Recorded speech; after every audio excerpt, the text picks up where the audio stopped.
J'ai parlé à un auditoire qui a tendance à contester au début de mon ministère. Et vous savez, par moments, les gens se levaient et sortaient de la salle et à d'autres moments, ils s'endormaient. Mais je n'avais jamais eu un auditoire comme celui que m'avait confié mon collègue. Ses maîtres ont dû savoir qu'il aurait eu cela, si bien qu'on l'a appelé Dieu fortifie. On lui a demandé de faire quelque chose que peut-être personne d'autre n'aurait fait avant. Et je crois qu'alors que nous étudions son témoignage, que nous verrons quelque chose que Dieu veut faire dans notre génération, pour notre génération. Son histoire est relatée dans le livre qui porte son nom, c'est Ézéchiel. Il a été emporté en tant que prisonnier de guerre à 25 ans. Et il a été certainement déporté d'une ville près du fleuve Chebar. Après avoir vécu 5 ans, Dieu lui a donné le don de prophétie. Il a été appelé à être le porte-parole de Dieu. Et son histoire est relatée dans Ézéchiel 37. Il a eu les indications de son ministère telles qu'elles n'ont jamais été données auparavant. Je lis de la version seconde en français, à partir du verset 1er. La main de l'Éternel fut sur moi, et l'Éternel me transporta en esprit et me déposa dans le milieu d'une vallée remplie d'ossements. Il me fit passer auprès d'eux tout autour. Et voici, ils étaient fort nombreux à la surface de la vallée et ils étaient complètement secs. Il me dit, alors, remarquez que le témoignage d'Ézéchiel, cette description étonnante, une vallée pleine d'ossements, et le texte déclare qu'ils étaient nombreux, ces ossements, et très asséchés. Ils étaient au soleil depuis très longtemps, et ils étaient détachés de la vie depuis longtemps. C'était une scène surprenante qui était montrée au prophète Ézéchiel. Et ensuite, l'Éternel pose une question à Ézéchiel. Et il lui dit au verset 3 du chapitre 37, « Fils de l'homme, ces os pourront-ils revivre ?» Avant qu'il ne réponde, je suis sûr qu'il a fait certainement un petit examen par son ordinateur dans le cerveau. Et il a recherché les promesses, les paroles des prophètes dans le passé. Peut-être qu'il a pensé à la parole d'Ésaïe, des générations plus tôt qui avaient déclaré au chapitre 46, versets 9 et 10. C'est l'Éternel qui dit, « Souvenez-vous de ce qui s'est passé dès les temps anciens, car je suis Dieu, et il n'y en a point d'autre. Je suis Dieu, et nul n'est semblable à moi. J'annonce dès le commencement ce qui doit arriver, et longtemps d'avance ce qui n'est pas encore accompli. Je dis, mes arrêts subsisteront, et j'exécuterai toute ma volonté. » Peut-être qu'Ézéchiel s'est dit que Dieu connaît déjà la fin dès le commencement. Il me pose une question dont je ne connais la réponse. Peut-être qu'il a pensé à ce qu'avait dit Jérémie. « Oh Seigneur, tu as fait les cieux et la terre par ta grande puissance et tu as étendu la main car rien n'est trop dur pour toi. » Jérémie, un contemporain d'Ézéchiel. Donc Ézéchiel répond au Seigneur, « Fils de l'homme, est-ce que ces ossements peuvent revivre ?» Il répond, « Seigneur, Éternel, tu le sais. Je n'en sais rien. Ça m'a l'air impossible d'un point de vue humain.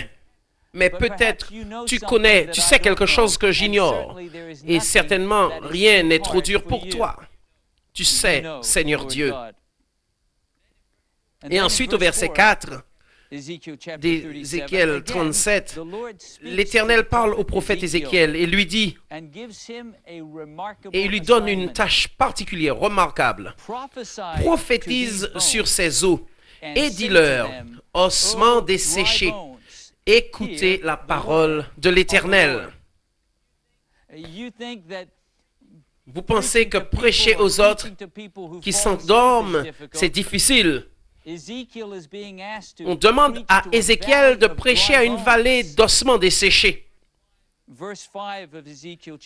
Et verset 5, ainsi parle le Seigneur l'Éternel à ces eaux. Voici, je vais faire entrer en vous un esprit, et vous revivrez, vous vivrez. Je vous donnerai des nerfs, je ferai croître sur vous de la chair, et je vous couvrirai de peau, et je mettrai en vous un esprit, et vous vivrez. Et vous saurez que je suis l'Éternel. Je ne sais pas combien de temps il a réfléchi, Ézéchiel, avant d'obéir à la parole de Dieu. Mais les Écritures nous disent qu'il a obéi. Au verset 7, il nous dit d'Ézéchiel 37, « Je prophétisais selon l'ordre que j'avais reçu. Et comme je prophétisais, il y eut un bruit. Et voici, il se fit un mouvement, et les os s'approchèrent les uns des autres. » En effet, alors Ézéchiel, il dit, voici, il vint des nerfs, la chair crue et la peau couvrit par-dessus. Mais il n'y avait point en eux d'esprit. Quelle scène étonnante, éblouissante. Il voit des os qui viennent se réunir, des nerfs, de la chair, mais ce sont encore des corps sans vie qui sont dans la vallée des ossements desséchés. Et ensuite, une autre parole lui vient du Seigneur. Ézéchiel 37, verset 9. Il me dit, prophétise et parle à l'esprit. Prophétise, fils de l'homme, et dis à l'esprit, pardon. Ainsi parle le Seigneur l'Éternel. Esprit, viens des quatre vents, souffle sur ces morts et qu'ils revivent. Donc, Ézéchiel a déjà vu quelque chose de remarquable. Et encore, il obéit à la parole de Dieu. Au verset 10 d'Ézéchiel 37, « Je prophétisais selon l'ordre qu'il m'avait donné. Et l'Esprit entra en eux, et ils reprirent vie, et ils se tinrent sur leurs pieds. C'était une armée nombreuse, très nombreuse. » Laissez-moi vous demander, est-ce que c'était quelque chose qui s'était produit en réalité, ou était-ce une vision? Eh bien, si vous dites que c'était une vision, c'est exact, c'est correct. Dieu avait donné une vision à Ézéchiel. Mais il voulait lui communiquer une autre vérité vitale par ce message. Et c'est une vérité qui nous concerne pour nous aujourd'hui, en ces derniers jours de la terre, de l'histoire de ce monde. Donc je lis encore dans Ézéchiel 37 au verset 11e. Il me dit, fils de l'homme, ces os, c'est toute la nation d'Israël, la maison d'Israël. Voici, ils disent, nos os sont desséchés. Notre espérance est détruite. Nous sommes perdus. Prophétise donc et dis-leur, ainsi parle le Seigneur l'Éternel. Voici, j'ouvrirai vos sépulcres. Je vous ferai sortir de vos sépulcres, ô mon peuple, et je vous ramènerai dans le pays d'Israël. Et vous saurez que je suis l'Éternel, lorsque j'ouvrirai vos sépulcres et que je vous ferai sortir de vos sépulcres, ô mon peuple. Je mettrai en vous mon esprit, et vous vivrez. Je vous rétablirai dans votre pays, et vous saurez que moi, l'Éternel, j'ai parlé et agi, dit l'Éternel. Alors, je veux vous poser la question suivante. Faisons un retour sur 2600 ans plus tôt. Était-ce possible avant cela que le Seigneur Dieu puisse opérer un tel miracle aujourd'hui, 2600 ans plus tard, pardon?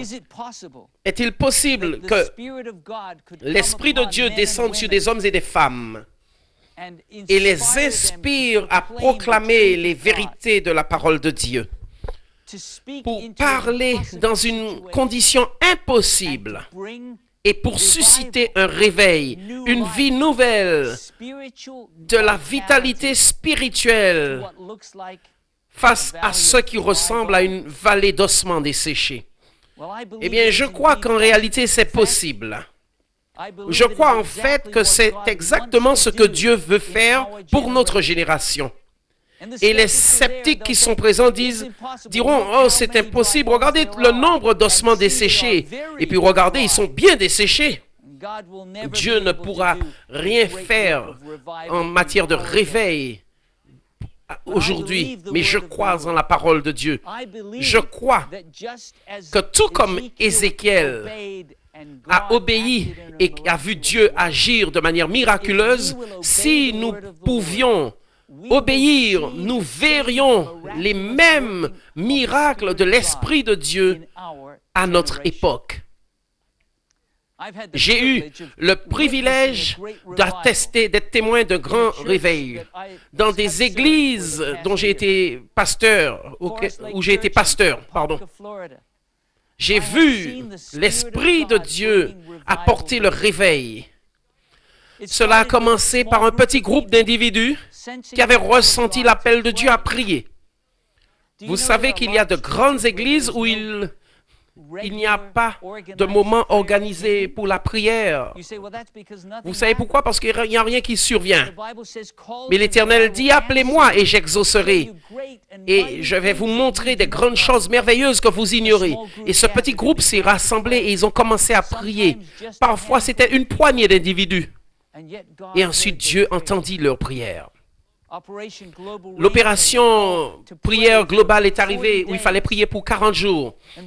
Et ensuite, nous avons vu l'Esprit de Dieu agir et beaucoup de jeunes gens se sont associés. Vous savez, beaucoup de jeunes gens attendent de voir l'Esprit de Dieu œuvrer à notre époque. Ces jeunes gens sont venus et nous avons prié avec eux. Et ceux qui avaient les cheveux gris se sont réjouis de voir des jeunes venir s'unir et appeler l'Esprit de Dieu. Et nous avons vu de petits groupes former de grandes classes dans l'Église. Et là, au fur et à mesure que les uns et les autres priaient, Dieu ne veut pas seulement que nous prions seulement en tant que frères et sœurs en Christ. Dieu veut que nos églises soient des maisons de prière pour tous les peuples. Ne serait-il pas merveilleux si votre église était connue comme un lieu de prière pour tous? Si on a besoin si une personne a besoin de prière ou d'un intercesseur, alors ces gens sauront qu'ils peuvent venir dans votre église, car en réalité, c'est une maison de prière pour tous les peuples. Vous voyez, Derek, je ne pense pas que ce soit possible. Très peu de gens se rassemblent pour prier. Mais nous avons vu dans le message d'Ézéchiel que Dieu peut donner de la vie à des ossements desséchés. Et alors que le ministère de la prière s'est développé, un beau ministère avec des prières et des équipes s'est constitué pour intercéder face à la communauté. Et là, ça a été donné non seulement à des membres d'église, mais pour tous ceux qui voulaient. Et on invitait tous les membres de la communauté qui désiraient la prière. Des pasteurs, des familles sont venues alors qu'elles n'avaient jamais foulé le pied d'une église auparavant. Et là, beaucoup sont venus pour faire l'expérience de la prière. Lorsque l'Esprit de Dieu commence à susciter le réveil chez les ossements desséchés, on ne fait pas que prier, mais on est actif dans le ministère pour atteindre les autres dans la communauté. Je pense à ce don qui génère plus de 100 000 des résultats à travers le monde qui pourvoient à des repas et à des vêtements, le ministère d'une manière pratique Je pense à ces dispensaires médicaux, où on aide où des volontaires viennent aider les médecins, les infirmières, où l'amour de Dieu est étendu dans ces établissements. Je pense aussi à l'église en Floride où on se connecte sur Hope Channel, où on lance une étude de l'école du sabbat sur cette chaîne. Et cela rassemble beaucoup d'individus pour étudier la parole de Dieu. J'ai reçu un courriel récemment d'un pasteur en Amérique du Nord qui a été convaincu que ce pasteur est une femme, que Dieu l'invitait à poursuivre des études plus approfondies dans la parole et à étudier ce que la Bible dit pour la fin des temps. Mes amis, je crois que ce ministère, cette vocation d'Ézéchiel peut être la nôtre aujourd'hui. Et cela ne se produit pas seulement en Floride, à Forest Lake Church, mais cela se produit lorsque des âmes prient avec intensité. Dans l'État du Vermont aussi. Et ce pasteur a partagé avec moi un merveilleux témoignage. Il s'appelle Brian. Il travaille dans une région où il y a un grand réveil.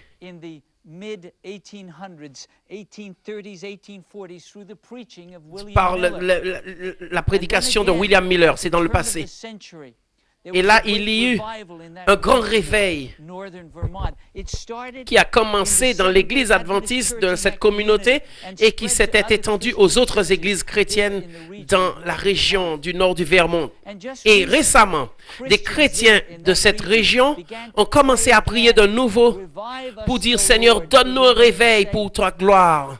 Et alors qu'ils étudiaient l'histoire de leur communauté, ils se rendirent compte que le réveil avait commencé il y a 100 ans de cela dans l'église adventiste et ils ont dit « Il nous faut prier pour que Dieu suscite un réveil ». À partir de l'église adventiste, il y a une église à Borderville.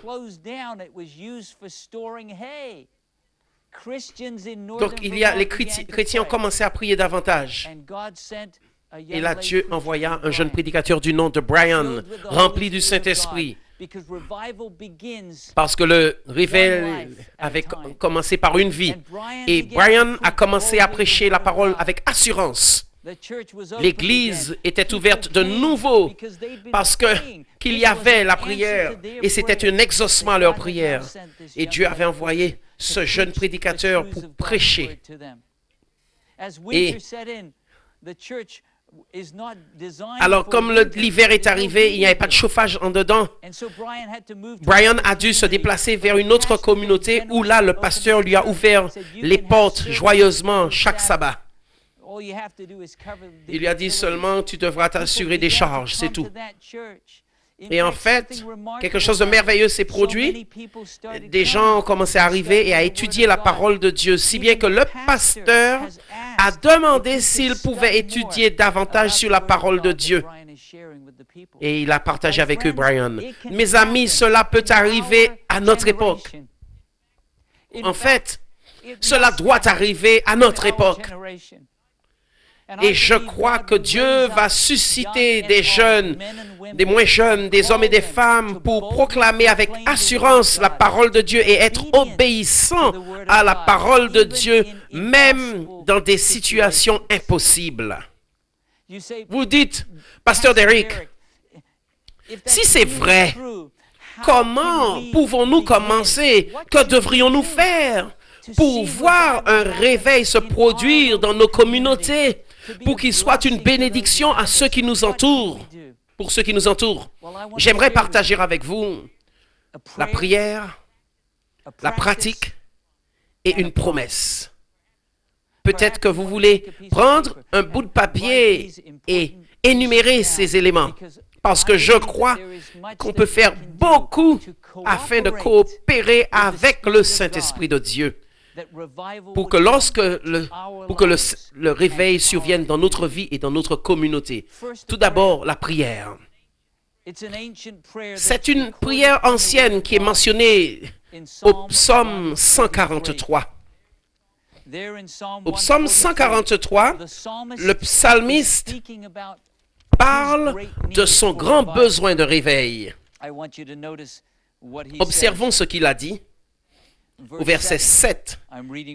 Et je lis le psaume 143, verset 7. « Hâte-toi de m'exaucer, ô Éternel. Mon esprit se consume. Ne me cache pas ta face. Je serai semblable à ceux qui descendent dans la fosse. Fais-moi dès le matin entendre ta bonté, car je me confie en toi. Fais-moi connaître le chemin où je dois marcher, car j'élève à toi mon âme. » Et ensuite, voici la prière. Le cri de cet homme, du psalmiste David, qui est mentionné au psaume 143, verset 11. « Enseigne-moi à faire ta volonté. » Je veux que vous notiez ceci. Psaume 143, verset 11.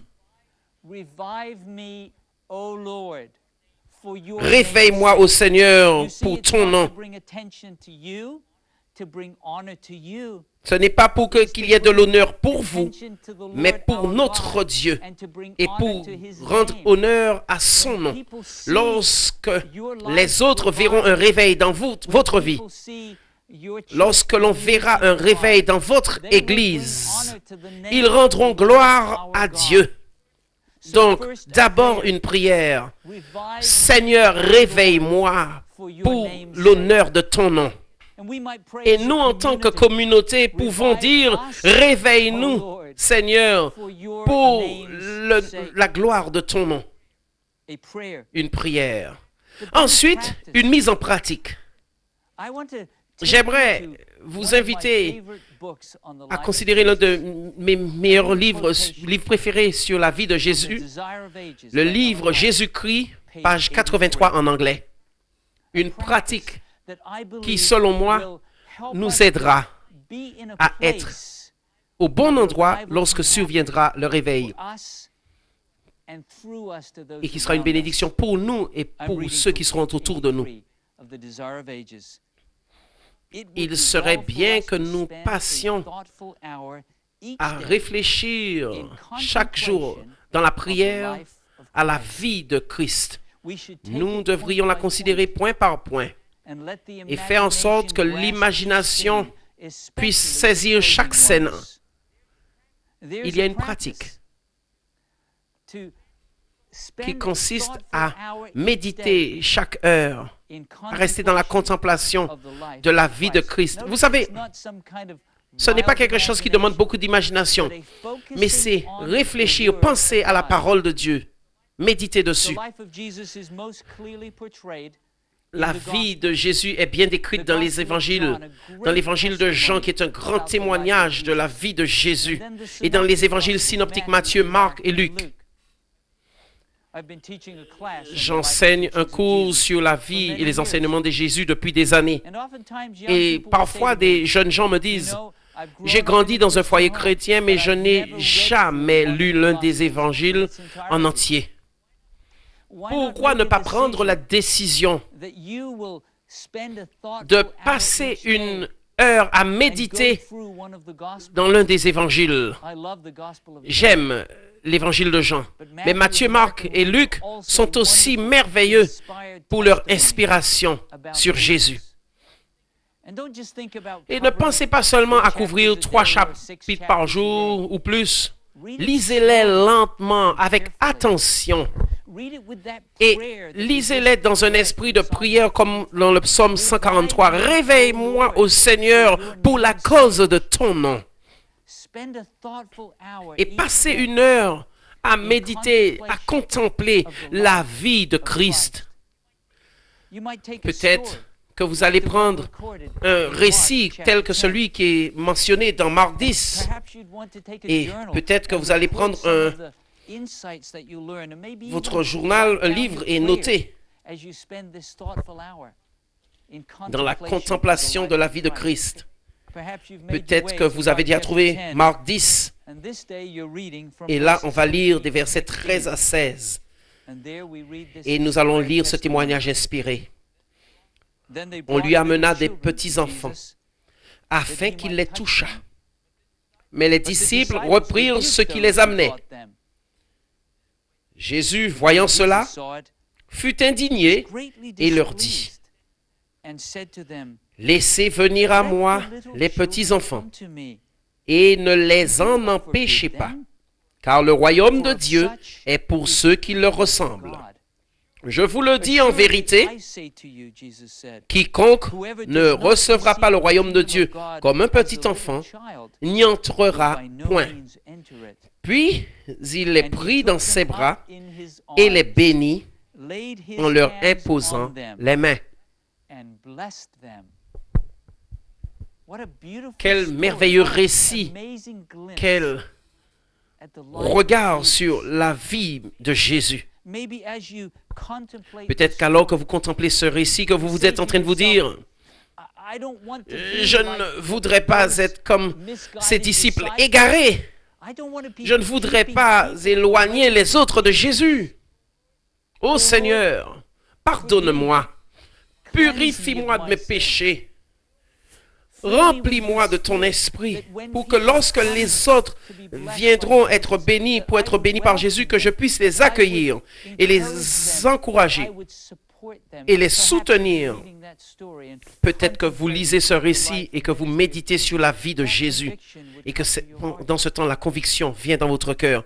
Peut-être que vous êtes dans une autre situation dans votre vie où vous réfléchissez à ce verset, ce texte, et vous vous dites, je suis comme l'un de ces petits-enfants. J'ai besoin de la bénédiction de Jésus. Peut-être que j'ai grandi dans un foyer. Peut-être que j'ai grandi en entendant parler de Jésus. Mais en lisant ce récit, en voyant Jésus prendre ses enfants dans ses mains et leur imposer les mains pour les bénir, je me rends compte que moi aussi je peux venir à Jésus et que je peux lui demander de me bénir. Est-ce qu'il n'a-t-il pas dit de venir à moi, vous tous qui êtes fatigués et chargés, et je vous donnerai du repos? Venez à moi. Et alors que vous passez du temps à méditer sur la vie de Jésus, des lumières vous viendront. Et je voudrais vous encourager à les noter par écrit. Et Dieu vous bénira. Peut-être que vous lisez dans l'évangile de Luc, ou vous lisez dans Luc chapitre 22. Là, vous pouvez passer encore une heure à contempler la vie de Christ. Ô Seigneur, réveille-moi pour la gloire de ton nom. Nous pouvons redire cette prière. Et je lis dans Luc 22 en passant cette heure. Et je lis à partir du verset 39. Aussitôt, après être sorti, il alla selon sa coutume à la montagne des Oliviers. Ses disciples le suivirent. Lorsqu'il fut arrivé dans ce lieu, il leur dit, « Priez, afin que vous ne tombiez pas en tentation. » Puis il s'éloigna d'eux à la distance d'environ un jet de pierre. Et s'étant mis à genoux, il pria, disant, « Père, si tu voulais éloigner de moi cette coupe, toutefois, que ma volonté ne se fasse pas, mais la tienne. » Alors un ange lui apparut du ciel pour le fortifier. Étant en agonie, il priait plus instamment, et sa sueur devint comme des grumeaux de sang qui tombaient à terre. Après avoir prié, il se leva et vint vers les disciples qu'il trouva endormis de tristesse. Et il leur dit, « Pourquoi dormez-vous? Levez-vous et priez afin que vous ne tombiez pas en tentation. » Peut-être qu'alors que vous étudiez ce passage et que vous contemplez cet extrait de la vie de Jésus, que vous êtes convaincu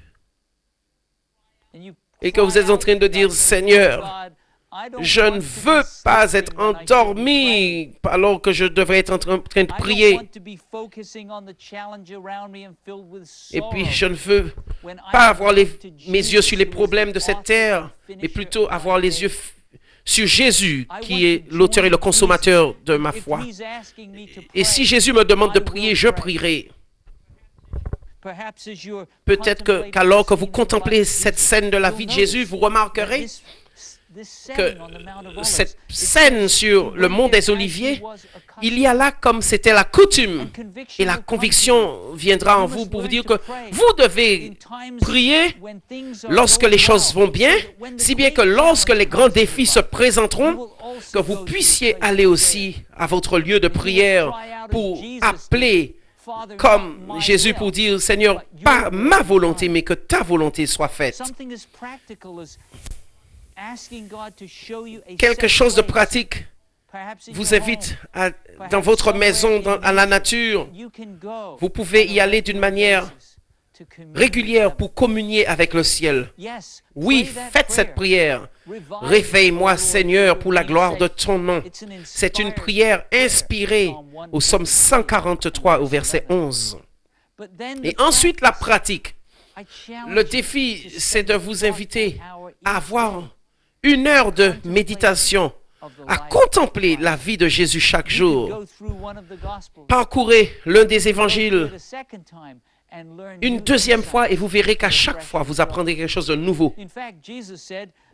En fait, Jésus a dit que toutes les Écritures rendent témoignage de lui. Mais on voit encore plus clairement ces images dans les évangiles. Dans la prière, notre prière, Seigneur, réveille-moi pour la gloire de ton nom. Une pratique. Une heure où on pense à contempler sur la vie de Jésus. Notez votre prière et permettez à Dieu de vous enseigner par son Saint-Esprit. Et ensuite, la promesse. Et là, je n'ai pas besoin d'imaginer ce qu'est cette promesse. Parce que cette même remarquable citation du livre Jésus-Christ nous dit, alors que nous reposons sur son grand sacrifice pour nous, notre confiance en lui sera plus constante. Notre amour sera plus vif et nous serons plus profondément imbibés de son esprit. Notre assurance en Jésus sera plus constante. Ça, c'est une promesse. Nous passons cette heure à dire, Seigneur, réveille-moi pour la gloire de ton nom. Une assurance qui sera plus constante en lui. J'ai reçu un courriel à propos d'une mère préoccupée. Son jeune fils adulte passe par une crise. Il lui dit qu'il ne sait pas s'il croit encore dans la Bible. Il ne sait plus s'il croit dans le christianisme. Je veux vous dire que les raisonnements humains et la logique humaine ne suffisent pas pour changer le cœur de ce jeune homme.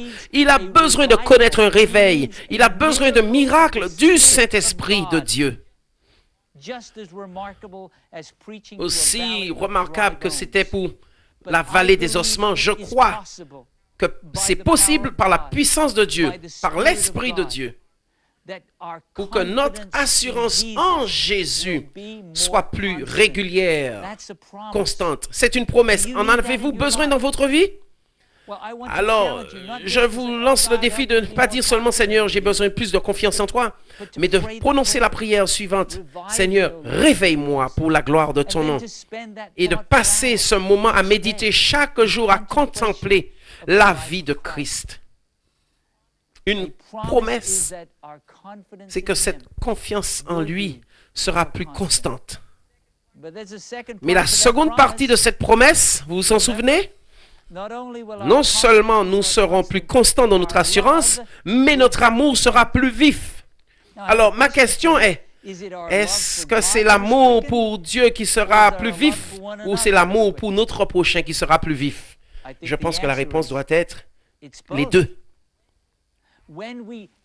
en demandant à Dieu de nous réveiller par son esprit, en regardant à Jésus, l'auteur et le consommateur de notre foi, son amour est déversé dans nos cœurs.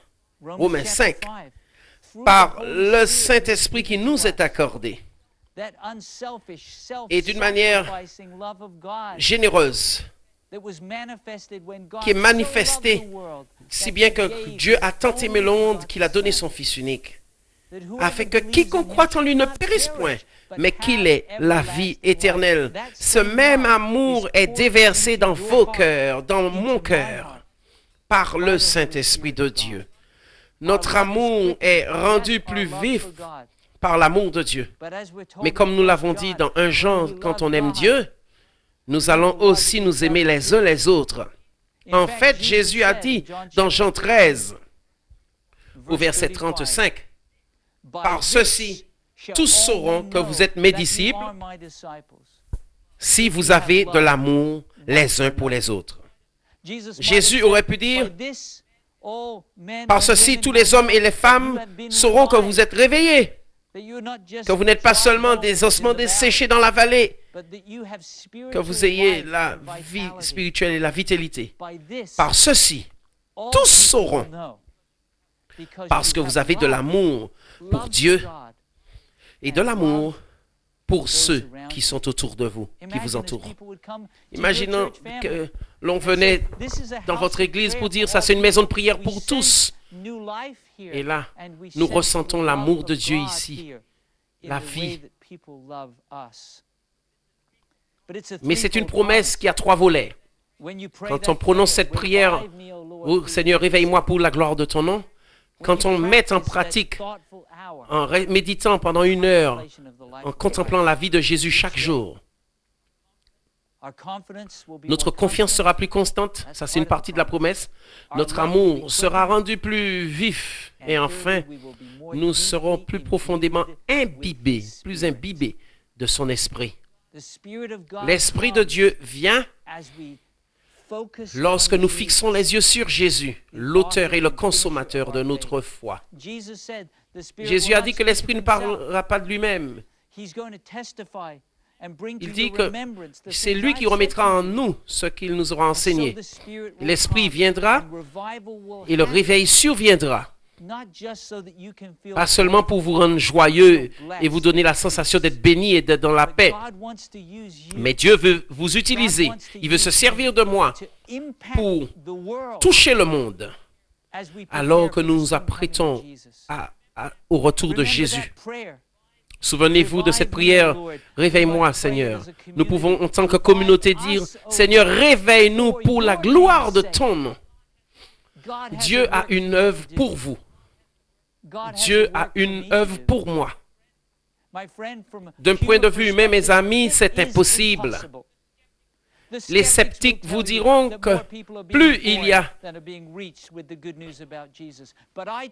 Mais je vous dirai que Dieu peut faire un miracle à cette époque. Je veux vous dire que celui qui a fait les cieux et la terre, par sa grande puissance et à bras étendus, pour lui, rien n'est trop dur. Les miracles dont Dieu a parlé dans Ézéchiel, il veut les voir se produire aujourd'hui. Et le défi, c'est de prier, de mettre en pratique et de vous accrocher à une promesse. Une prière, Seigneur, réveille-moi pour ton nom. Une pratique, 1 heure à méditer chaque jour, à contempler la vie de Christ. Et une promesse, c'est que notre assurance soit plus constante, que notre amour soit plus spontané, vif, et que nous soyons imbibés par l'Esprit de Dieu. C'est ma prière pour vous et pour moi, pour l'honneur et la gloire et le nom de notre Dieu. Et je veux prier pour que cette prière vous touche alors que vous vivez selon ce qui a été enseigné en ce matin. Prions ensemble. Notre Père céleste, je te remercie de nous avoir donné ta parole par Ézéchiel le prophète et maintenant par Jésus ton Fils, qui est le chemin, la vérité et la vie. Et je prie qu'alors que nous contemplons sa vie et écoutons son esprit, que le réveil survienne, non seulement pour notre bénédiction, mais pour la bénédiction des autres. Et pour que ce soit un honneur pour ton nom. Nous t'avons prié dans le nom puissant de Jésus. Amen.